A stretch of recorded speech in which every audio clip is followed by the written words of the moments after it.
সম্মানিত মাছ চাষি ভাই ও বন্ধুরা, আসসালামু আলাইকুম। আশা করি সকলেই ভালো আছেন। আপনাদের সুস্বাস্থ্য কামনা করে আজকে একটি নতুন মাছের ভিডিও নিয়ে আপনাদের মাঝে হাজির হয়ে গেলাম।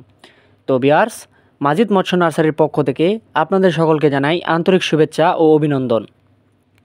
আজকে আপনাদের মাঝে ট্যাংরা মাছ নিয়ে গুরুত্বপূর্ণ কথা বলে থাকবো, যা আপনারা ভিডিওটি স্কিপ না করে সম্পূর্ণ দেখার চেষ্টা করবেন। তো ভিউয়ার্স, বর্তমান সময়ে বাংলাদেশের মৎস্য চাষের অন্যতম চাষ হলো এই ট্যাংরা মাছ চাষ। বর্তমান সময়ে অন্যান্য মাছ চাষের ক্ষেত্রে এই ট্যাংরা মাছ চাষ করে থাকেন অনেক চাষিরা। ছোট আকারের এই মাছটি স্বাদে অতুলনীয় এবং পুষ্টিতে সমৃদ্ধ থাকার কারণে বাংলাদেশের মানুষের খাদ্য তালিকায় বিশাল স্থান গ্রহণ করেছে।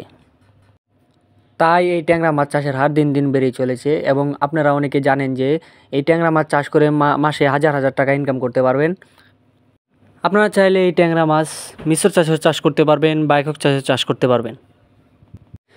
ট্যাংরা মাছের পোনা চাষ করার ক্ষেত্রে আপনি ভালো মানের পোনা নির্বাচন করতে হবে এবং তা যত্ন সহকারে চাষ করতে হবে।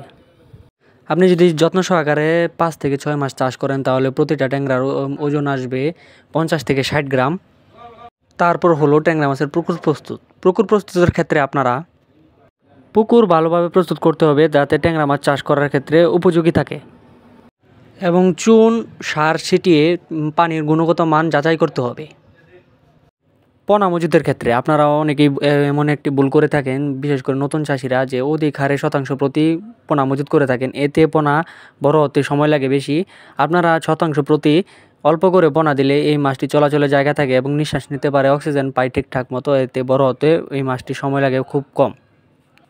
তো ভিউয়ার্স, আর দেরি না করে চলে আসুন আমাদের দেওয়া ঠিকানায়। আমাদের ঠিকানা ময়মনসিংহ ত্রিশাল। ভিডিও স্ক্রিনে দেওয়া নাম্বার আছে বা ভিডিও ডিসক্রিপশনে দেওয়া নাম্বার আছে, চাইলে ফোন করে মাছ অর্ডার করতে পারেন বা মাছ সম্বন্ধে বিভিন্ন মতামত জানতে পারেন। তো আজ এই পর্যন্তই। সবাই ভালো থাকবেন, সুস্থ থাকবেন। আল্লাহ হাফিজ।